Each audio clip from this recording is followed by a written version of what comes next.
Tengan todos un buen día. Bienvenidos a nuestro segundo episodio de nuestro épico podcast No Vale Decir Depende. Mi nombre es Yesenia Crisanto, miembro de Económica, y hoy tengo la oportunidad y el agrado de tener a Jennifer de la Cruz como invitada. Bueno, Jennifer es licenciada en Economía acá en nuestra casa de estudio, la PUC, y ha hecho una maestría en una de las más prestigiosas instituciones a nivel mundial, the London School of Economics and Political Science. Sin duda, un logro que muchos economistas desean llegar. Bueno, actualmente Jennifer desempeña el rol de docente acá en nuestra casa de estudio en PUC, con el curso de Economía en Estudios Generales Letras y con el curso de Seminario de Investigación de Tesis 1 en la Facultad de Ciencias Sociales. Además, anteriormente ha desempeñado diversos roles que forman parte de su experiencia laboral. Uno de los más tempranos fue un paso por la SBS. Posteriormente fue analista de económica y financiera Confianza. También fue especialista económica en el Programa Inclusivo de Desarrollo Empresarial Rural, COFIDE en Ayacucho, analista económica en el Ministerio de la Producción del Perú y consultora en Caja Los Andes. Y bueno, no solo eso, además Jennifer es una muy buena recomendadora gastronómica. Recuerdo haber tenido hace poco una conversación con ella en el que nos recomendó un restaurante en Ayacucho y déjame decirte que los negritos con queso y quinoa fueron deliciosos. Confirmo. Bueno, nos gustaría comenzar este episodio conociéndote un poco más, Jennifer. ¿Hay algo que quisieras comentarnos? ¿Algún hobby? ¿Algo fuera de economía quizás? Bueno, en términos de, primero quiero agradecerles por esta oportunidad. Es la primera vez que estoy compartiendo, digamos, más públicamente mi experiencia en LSI y yo feliz de estar acá con ustedes. En términos de hobby, bueno, a mí me gusta mucho la música y creo que algo que disfruto mucho es ir a conciertos o ya sea en simplemente escuchar la música en la calle, ¿no? Eso es algo que valoro. ¿Algún género especial? De todo. Mi algoritmo de Spotify está bien diverso. Sí. Perfecto. Entonces, como para comenzar con nuestro episodio, me gustaría saber más sobre tu experiencia en el London School of Economics. ¿Qué elementos puedes encontrar un estudiante de economía allí que marca la diferencia para crecer profesionalmente en comparación a otros centros de estudio? Ujú. Yo creo que la maestría, yo hice la Master of Science en Economía, que es de un año. Existe también la maestría en Economía de 2 años, que digamos es para gente que no necesariamente es economista, sino puede ser abogados, etcétera, ¿no? Entonces, pero la que yo hice sí era particularmente, digamos, para economistas. Y yo creo que un estudiante de economía se sentiría muy cómodo en el sentido de que, al menos yo, cuando yo que estudié acá en la Católica, ni bien llegué a LSI, o sea, vi la biblioteca, me recordó mucho a la biblioteca de acá de la Católica. Entonces, digamos, la primera impresión fue esa, ¿no? Como sí me siento parte de esto. Y digamos, profesionalmente, yo creo que LSI te ofrece mucho networking. Evidentemente el nivel académico es muy bueno, las clases son distintas, ya les voy a comentar un poco cómo es un poco el sistema de clases. Eh, las dirigidas, lo que acá llamamos dirigidas, allá también tienen, digamos, sesiones chiquitas para los alumnos, pero creo que LSI bueno, está en el top 10 de universidades, ¿no? En economía, entonces da buenos elementos, como por ejemplo el networking, como repito, las clases que son exigentes matemáticamente, pero también mucho de intuición. O sea, creo que eso es algo que aprendí mucho ahí, ¿no? El tema de no memorizar, sino de entender y tratar de explicarlo de la manera más sencilla posible. Eso es lo que a mí me llamó mucho la atención. Claro, te dio mucho desenvolvimiento en la carrera. Sí, sí, o sea, yo creo que eso de entender, como decía un profesor ahí, ¿no? Si tú eres capaz de explicarle algo complejo a tu sobrino o a tu abuelita de una manera sencilla, ya lo has entendido perfecto, porque creo que a veces en economía tendemos de alguna manera por nuestra formación, usar un poco palabras técnicas, ¿no? Y tal vez en general otras carreras no terminan de entender lo que decimos. Entonces, algo que a mí me gustó mucho en general en la maestría fue eso, ¿no? Entender la lógica, tal vez aplicar un poco a casos reales, eso, ¿no? Más allá de la matemática, entender qué es lo que estabas haciendo un poco, ¿no? Eso. Y creo que eso sería muy bueno, un buen complemento, por ejemplo, para un estudiante de acá de economía. El pregrado. Sí. ¿Y usted como docente, cómo trata de aplicarlo acá en la Católica? Sí, claro. Eso es lo que los chicos que han podido llevar conmigo, eso es lo que siempre enfatizo en la primera clase, ¿no? Que es importante la matemática y también es importante la intuición. Este, eh, no memorizar, ¿no? Eso. Y bueno, una de las cosas que más me intriga es ¿qué te animó a postularte a la maestría del London School of Economics? Sí, sí, yo postulé en el año 2000. A ver, los procesos de postulación en las universidades son un año antes, ¿ok? Digamos, yo empecé la maestría en septiembre, en agosto del 2021, pero se postula un año antes. En el 2020, más o menos, las postulaciones empiezan como desde, no sé, septiembre, octubre, y duran hasta en más o menos enero del 2021, ¿no? Entonces, ¿qué me motivó a mí? Bueno, en realidad, evidentemente porque es una universidad buena, o sea, está bien rankeada, pero también me animó mucho el hecho de que estuviera en Londres, te soy sincera. Porque yo soy mucho de descubrir cosas en la ciudad, o sea, creo que, y todo el mundo, digamos, muchos ex jefes que yo habían tenido, siempre me motivaban a esto de, oye, ¿cuándo postulas una maestría, no? Y la verdad es que yo no lo pensé cuando egresé de la católica. No fue mi primera opción, digamos, sí, ahorita quiero hacer la maestría. No, no estaba en esa onda, no sé cómo será ahora con los chicos de pregrado, pero entonces creo que el camino, digamos, la experiencia laboral y estar rodeada de gente, por eso es importante, digamos, el ambiente con el que uno interactúa, estar rodeada de gente que había hecho maestrías afuera, que me contaba experiencias más allá de lo académico, que me contaba experiencias de, por ejemplo, me fui a tal concierto, conocí a tal persona. O sea, eso fue lo que creo que me motivó a tener no solamente una experiencia académica, sino una experiencia de vida, ¿no? Porque creo que sí aprendí, no pensé aprender cosas más allá, o sea, sí tenía la expectativa de aprender nuevas cosas, pero creo que sí superó muchas cosas de las que yo pensaba. Sí. Y dime, en ese proceso de postulación, ¿tuviste algún mentor que quizás te ayudó a... En el mismo proceso de postulación, no, pero yo creo que, como te digo, a mí me motivó mucho tener profesores que habían estudiado en esa misma universidad. Además, sabía de varios economistas, por ejemplo, del Banco Central, que habían estudiado ahí el doctorado, la maestría, y que eran personas, pues, digamos, muy buenas académicamente, ¿no? Entonces creo que de alguna manera eso motivó y alguna, como te comentaba, alguna ex jefa que me motivaba a decir, oye, ¿cuándo postulas, no? Creo que eso fue para mí importante, pero no fue en el mismo proceso de postulación. Creo que sí es importante si alguno de los chicos quisiera o alguno de ustedes quisiera postular, es importante, digamos, preguntar mucho en el proceso de postulación, indagar y hacerlo con tiempo, ¿no? Para, digamos, eh, aminorar la incertidumbre, no sé, es un proceso poco complejo, largo, entonces sí es importante estar rodeado de personas que te apoyen. Y dime, ¿a ti te hubiese gustado tener como cierta persona que te apoye en ese proceso que te mencioné algo o naturalmente nació de ti y no tuviste ningún problema?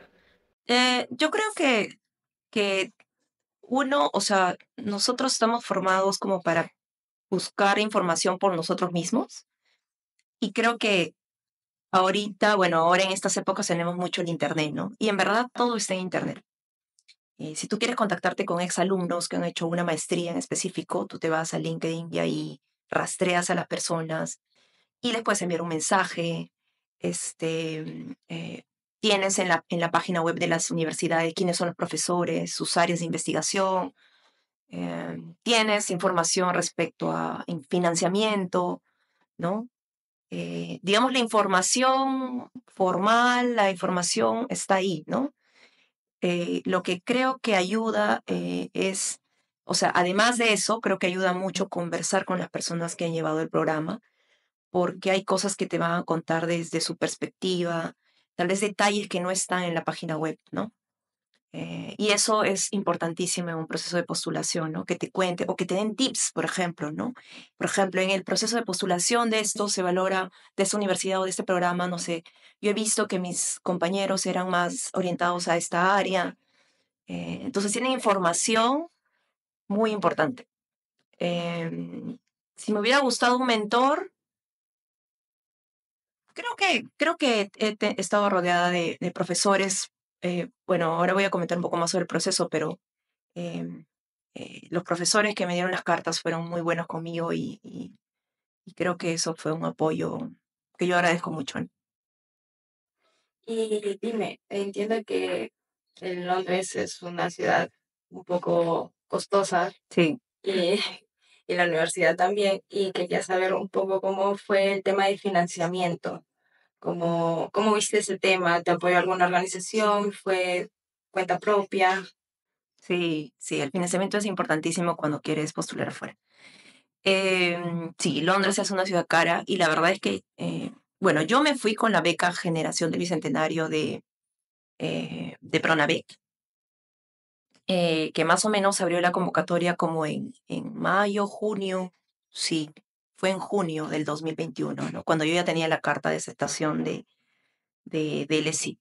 Este, eh, pero creo que es importante ese tipo de financiamiento que da el Estado porque yo recuerdo que antes de ese financiamiento, por ejemplo, pensé en un crédito educativo y cuando solicité incluso no querían dar tanto el monto, o sea, era como, entonces creo que es importante si es que alguno está pensando en postular afuera, también tener ahorros propios. Más allá de que te puedan dar una beca, tienes que tener ahí como un colchón, ¿no? Financiero para que puedas hacer lo que quieras, porque hay también muchas actividades que tú, más allá de lo académico, puedes hacer, ¿no? Eh, el financiamiento de la universidad se ofrece a los que postulan. Yo postulé en enero y creo que si hubiera postulado probablemente en octubre, porque eso es lo que me enteré, digamos, después, ¿no? Que si la gente postula antes, sí probablemente consigues más el financiamiento, ¿no? De enero ya es un poco tarde para conseguir el financiamiento. Ahora, digamos, él sí te da como la beca, pero digamos, como te digo, para las personas que postulan antes, pero hay algunas becas que están asociadas a ciertos programas. Lo que yo sé es que ahora, por ejemplo, no en el programa de economía, sino en el programa de políticas públicas, han creado una beca especial para peruanos, ¿no? Y esto es un golazo porque, claro, han visto la calidad académica de nosotros, de los peruanos, y a mí me alegra mucho que hayan tenido esta iniciativa, ¿no? No sé cuáles son las condiciones, ¿no? Pero sí, hay becas específicamente para peruanos ahí en la Escuela de Políticas Públicas. Buenísimo. Tengo Sí, como una muy buena oportunidad para ciudadanos y sí, estudiantes acá en la Católica. sí, Quisiera claro. tocar. Y justo me estabas hablando un poco de las vivencias fuera de lo académico. ¿Cómo fue tu proceso de adaptarte a la cultura? Bueno, tengo entendido que en el ICI hay un montón de personas que son extranjeros, Sí, entonces supongo que no solo has absorbido cultura del- de la ciudad de Londres, sino también de otros países. sí, Entonces, si nos podrías comentar un poco de esa parte vivencial. de inmersión cultural, sí. Sí, LSI es un programa, es la universidad, es una universidad que tiene mucho porcentaje de estudiantes extranjeros. Y creo que eso se divide, bueno, dependiendo del programa, ¿no? En mi programa, que era el de economía, había mucha gente de Europa, había mucha gente de la India y de China, Singapur, ¿no? Y claro, es muy diverso. Yo incluso podría decir que gente del mismo UK, del mismo Reino Unido, en mi programa eran pocos. Serían, digamos, en mi programa éramos, no tengo la cifra exacta, pero seríamos unas 140 personas, 120 personas y tal vez unos máximo 10 personas eran del mismo Reino Unido. Entonces, en realidad era más la inversión con otras culturas, ¿no? Creo que ayuda mucho, sobre todo, por ejemplo, en términos de hábitos académicos.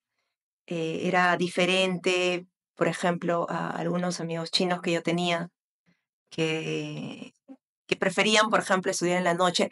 Lo que pasa allá con, por ejemplo, la biblioteca, a ver, LSI es una universidad que es demandante, ¿ok? Entonces la biblioteca opera 24 horas, ¿ok? No es como acá, creo que cierra a las 10, ¿no? Ya.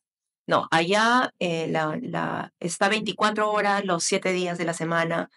Entonces, cada persona elige en realidad en qué momento estudia, ¿no?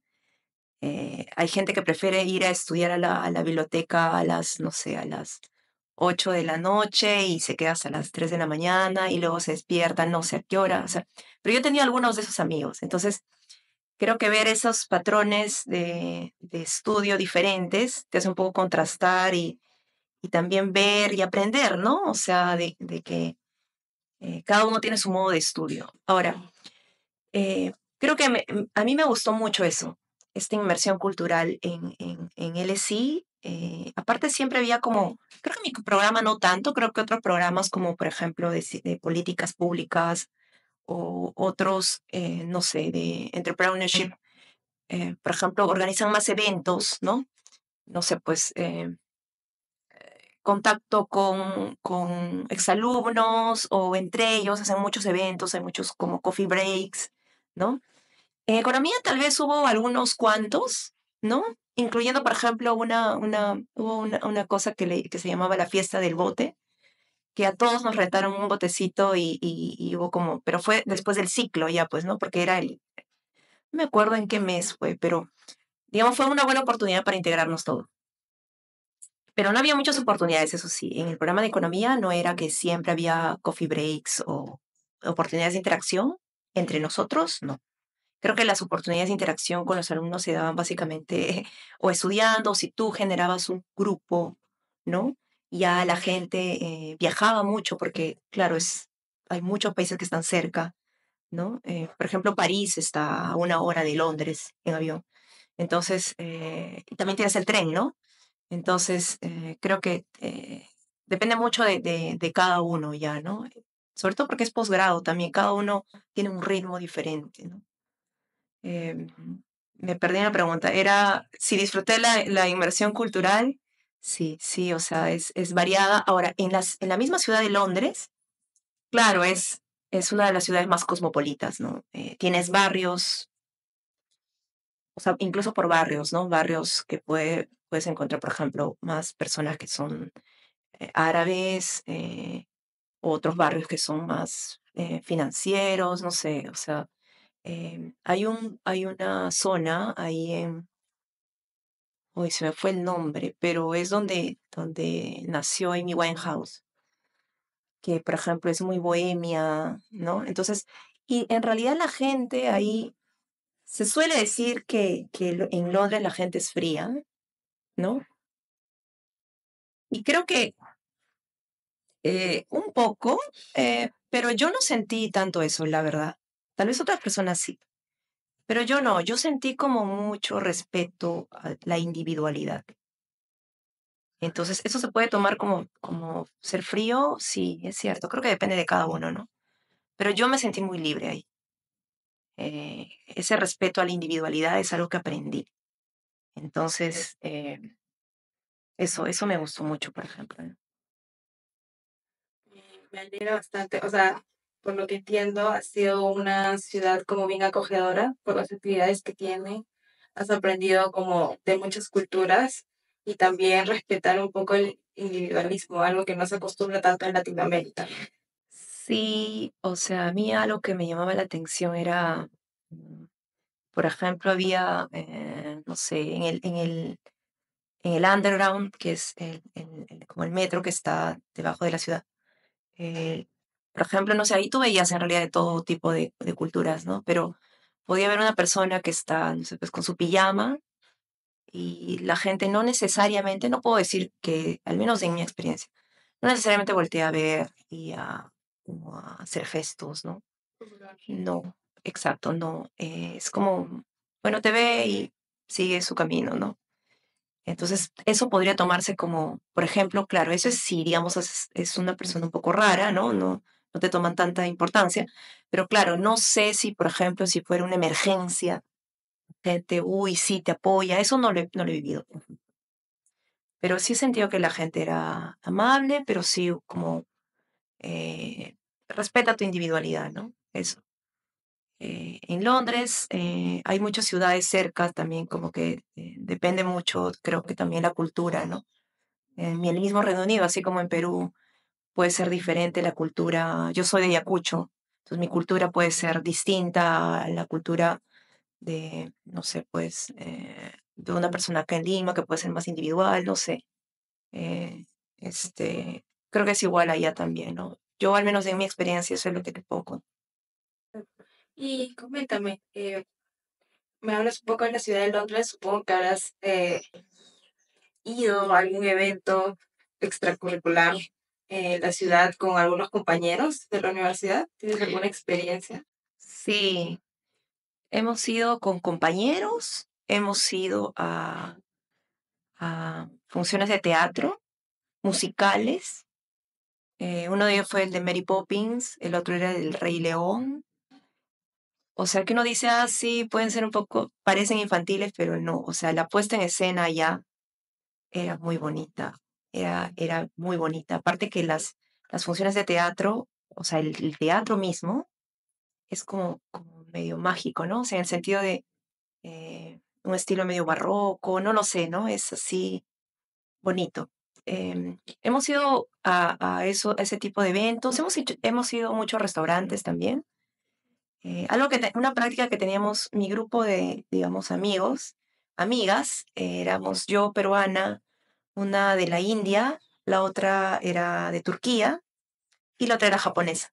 Entonces éramos como las cuatro que siempre salíamos, ¿no? Y algo que, digamos, instauramos entre nosotras y luego se fue juntando un poco más de gente es que siempre íbamos por ejemplo, nos turnábamos, ¿no? Una fecha era comida peruana, ¿no? Otra fecha era, nos íbamos a un restaurante con comida india. Porque, claro, uno no conoce, ¿no? Entonces, qué mejor una persona que es de la India que te recomiende un sitio, ¿no? Igual, comida turca, comida japonesa, ¿no? Eh, pero puedo decir que los peruanos estamos abiertos todo paladar, o sea, nuestro paladar, mejor dicho, es como muy abierto a distintos sabores. Sí, muy exigente. Sí, o sea, estamos acostumbrados a comer pastas, no sé, pues sushi, eh, a lo que le llamamos arroz chaufa, ¿no? Que los chinos le llaman como fried rice, eh, que no necesariamente pasa con otras personas que probablemente, por ejemplo, yo recuerdo una de mis amigas, creo que fue la turca, me dijo que nunca había probado el fried rice, pero nosotros sí, pues es como hemos probado en verdad de todo, ¿no? Pero creo que eso es lo que decíamos con mis compañeros, ¿no? Ahora, eso es, si me preguntas, digamos, con mancha, ¿no? Si fuimos con amigos. Por mi parte, yo he ido a varios conciertos sola, a conciertos, viajes, y he disfrutado mucho eso, ¿no? Eh, no solamente en el mismo Londres, sino también, por ejemplo, en Manchester me fui al concierto de los Red Hot y fue muy, muy bonito. Entonces sí, creo que Londres te ofrece te da esa chance de poder experimentar de distintas cosas de acuerdo a lo que a ti te gusta, ¿no? Ya sea música, teatro o incluso, por ejemplo, maratones, hay muchos maratones, am, comida, eso es lo que se puede venir a mi mente ahorita. Sí. Qué lindo saber que le hayas pasado bonito allá y que ha sido una ciudad que te ha contribuido un montón. También sé que no todo es lindo, entonces me gustaría saber como si tuvieras has tenido un desafío, ¿cuál ha sido el más grande que hayas tenido, tanto académico como vivencial, ¿no? Sí, sí. Creo que a ver, en desafíos, evidentemente el inglés es un desafío. El inglés británico, además, es un poco, a veces no se entiende. Y si quieren pueden ver algunos videos de Adele hablando. O sea, es a veces complicado entender. Y no solamente es, o sea, el inglés británico, ¿no? Porque bromeamos mucho con mis amigos de, por ejemplo, el mismo acento que tiene eh, distintas regiones, ¿no? Cada persona tiene su acento, ¿no? Al hablar el inglés. Y no se terminaba de entender y a veces eso fue, creo, un desafío importante, ¿no? Una cosa es hablar el inglés una hora en una clase en idiomas católica y otra cosa es estar 24 horas con el inglés, ¿no? Ah, y en cosas mínimas, o sea, uno tal vez acá aprende el inglés más académico, ¿no? Creo que es más fácil hablar el académico, además porque nosotros leemos muchos documentos de investigación, ¿no? Eh, pero en cosas tan simples como tuerca, ¿no? O sea, ¿cómo dices tuerca en inglés? Al menos yo no lo sabía. Eh, o chinche, ¿viste? Yo quería comprar un chinche para pegar en una pared, como mi horario, recuerdo. ¿Y cómo dices ese elemento en inglés? Yo estaba como medio perdida, pero, o sea, esas cositas que no sabes a veces cómo explicarlo, pero creo que con el tiempo te vas acostumbrando. ¿Qué otro desafío importante personalmente yo tuve? A ver, nosotros nos fuimos en plena pandemia, ¿ok? Entonces, a mí me dio muy fuerte el COVID, muy fuerte. Creo que a mí me dio la variante del Ómicron y estuve en cama, digamos, como literalmente durmiendo y echada y me traían la comida a la puerta como unas 2 semanas y media, justo antes de examen. Entonces, y allá los exámenes son bien demandantes, o sea, no basta con las clases para dar el examen. Tú tienes que estudiar sí o sí para los exámenes con exámenes previos y tienes que agarrar esa rapidez, ¿no? Por eso es que normalmente entre que termina la clase, las clases, el ciclo y empiezan los exámenes, tienes un mes, ¿no? Entonces, en ese mes se supone que tú deberías estar estudiando y todo, ¿no? Pero sí, al menos yo personalmente tuve esto que me agarró muy fuerte el COVID, pero felizmente y gracias a Dios todo salió bien, ¿no? Creo que eso fue algo que no solamente a mí, sino a muchas personas del programa, o en general la incertidumbre, ¿no? Recuerdo que en esa época cuando a mí me dio el COVID, los casos en Londres creo que eran muy altos, entonces mucha gente se contagió, ¿no? Em, Eso. ¿Qué otros desafíos? También a veces, justamente por el tema a veces del idioma, en las clases uno se perdía. O sea, yo soy sincera, uno se perdía en ciertos puntos. O sea, yo recuerdo que una de las razones tal vez por la que también escogí este programa, yo dije, bueno, es matemática, la matemática es universal, ¿no? Entonces, pero la explicación a veces en el inglés era, sí, yo sí me perdí. Pero creo que un buen recurso fue que los videos eran videos grabados, las clases eran grabadas. Entonces las podía volver a ver. No sé si eso se mantiene ahora, pero creo que fue un buen elemento, ¿no? Yo sé que varias personas volvían a mirar las clases, porque a la primera no es que necesariamente entiendes, ¿no? Eso. Me comentabas de, parece, haber terminado en clases y después de un mes tenías exámenes y no había ninguna actividad como académica dentro de ese mes. Sí, existe un mes entre que terminan las clases y se toman los exámenes. Por ejemplo, el ciclo mío empezaba como en septiembre y terminábamos en diciembre. Recuerdo que fue el 10 de diciembre y los exámenes empezaban más o menos el 7 de enero. Entonces, en ese mes, que incluía Navidad, Año Nuevo, bueno, tú tenías que estudiar, ¿no? Eh, sí. Un poco complicado con fechas especiales, ¿no? Sí, fue un poco complicado, además que esos exámenes de enero eran un poco complicados. Y recuerdo que la tasa de jalado fue alta, entonces muchos de los chicos decían, uy, si hubiera sabido que iba a ser tan difícil, no hubiera estudiado, o mejor dicho, hubiera podido aprovechar mejor mi Navidad, mi Año Nuevo. Eh, lo bueno es que los siguientes exámenes, digamos, no es que sean fáciles, pero tratan de compensar el nivel que ha tenido los exámenes anteriores, ¿no? Sí. Claro. Y justo hablando de exámenes, pruebas, ¿cómo calificarías el nivel académico de la universidad con la católica? ¿Qué brecha hay ahí entre estudiantes del EXI y los estudiantes de la U? No, yo creo que la católica nos da una buena base. Yo creo que la católica nos da una buena base y el ciclo pasado yo enseñé el curso aquí de microeconomía uno, eh, y creo que los chicos tienen buena base eh, para asumir un programa de pregrado, ¿no? Usualmente a veces se recomienda antes de postular afuera, por ejemplo, hacer una maestría acá de manera local, ¿no? Cosa que tú puedes afianzar un poco más los conocimientos eh, matemáticos, la intuición, ¿no? Em, entonces creo que depende. Yo no hice la maestría, o sea, yo hice el pregrado, después hice la licenciatura y ya de frente me fui a postular afuera, pero varios años después. Pero sí, yo sé de muchos casos que hacen una maestría previa acá, no necesariamente en economía, por ejemplo, y creo que es una muy buena idea.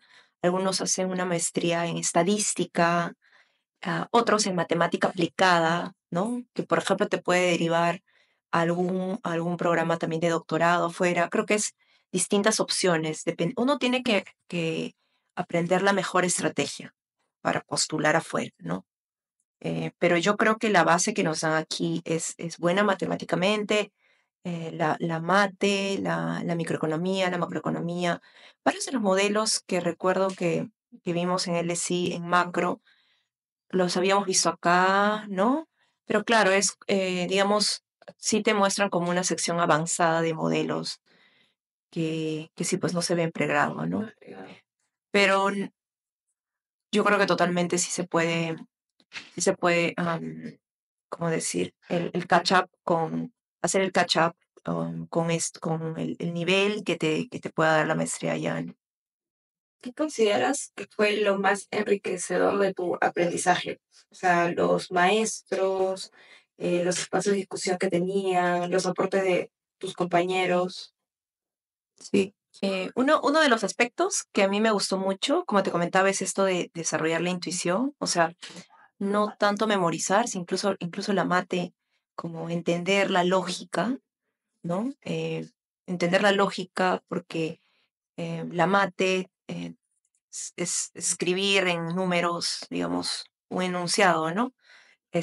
Y luego ya, bueno, se hace toda la derivación y todo, pero creo que fue eso algo que aprendí mucho y que no solamente se aplica a lo académico, o sea, sino que creo que me llevo como para toda mi vida profesional, ¿no? Em, algo que también creo que aprendí mucho ahí fue eso de aprender nuevas estrategias de estudio con mis compañeros. em, la universidad es competitiva, entonces los chicos están como siempre queriendo hacer nuevas cosas, ¿no?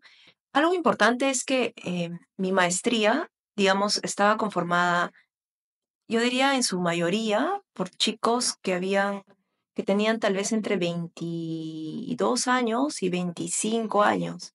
O sea, muchos de ellos, es más, mi compañera, una compañera que yo tenía, creo que sacó el grado de LSI antes de que le den el grado de bachiller, porque claro, por el COVID no había ido a su graduación, etcétera, pero entonces eran chicos que, digamos, estaban no todos, pero que habían salido recientemente del pregrado, ¿no?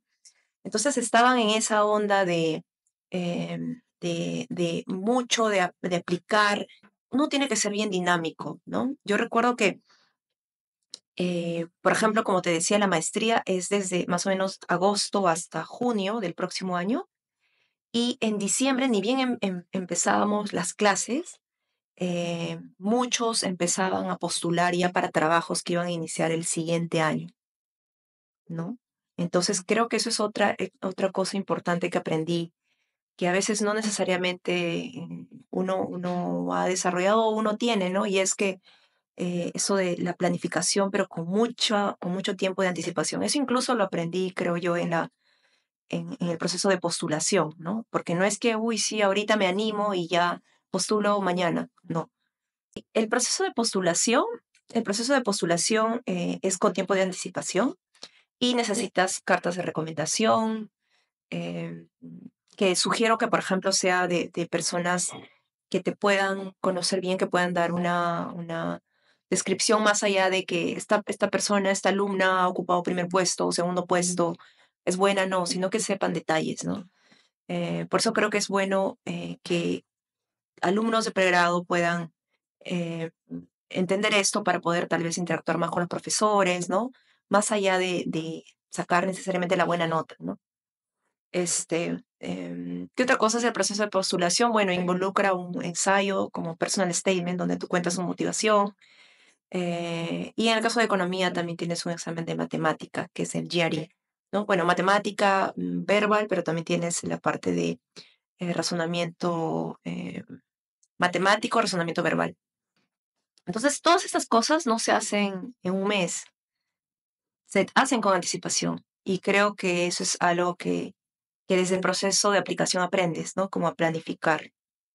Sí. Y dime, ese proceso de postulación, ¿cuánto tiempo te demoró a ti? En tu caso.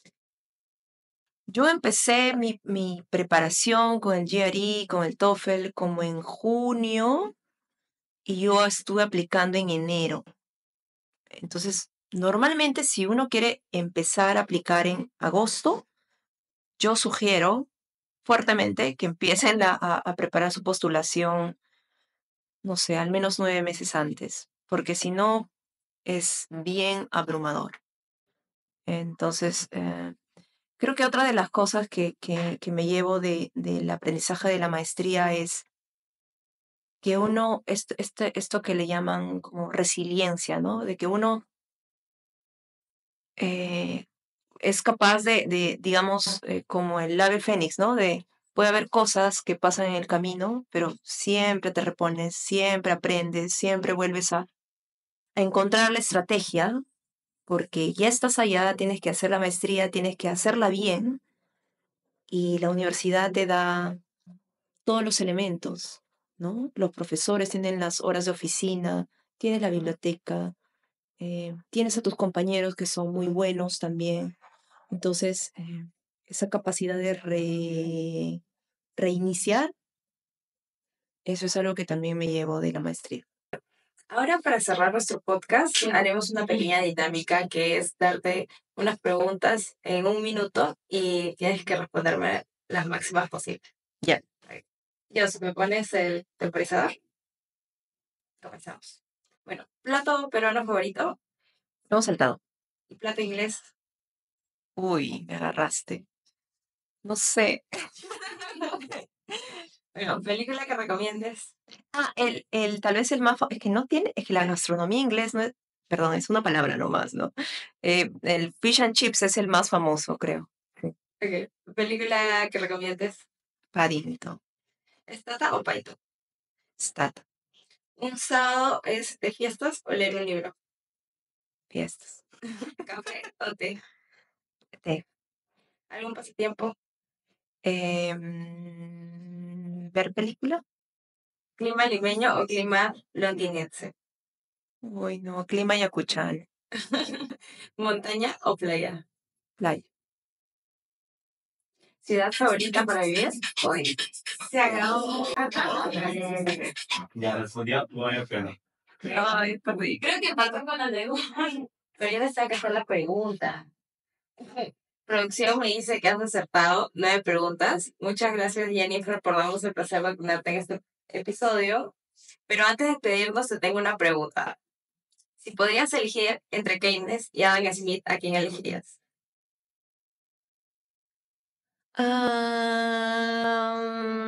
Es una buena pregunta, no lo sé, depende. Recuerda que nuestro podcast se llama Creo que Adam Smith es el padre de la economía, ¿no? Y ese es un título que no cualquiera se da. Ok. Justo te hacía esa pregunta porque nosotros queremos darte un pequeño presente y justo nosotros hemos abierto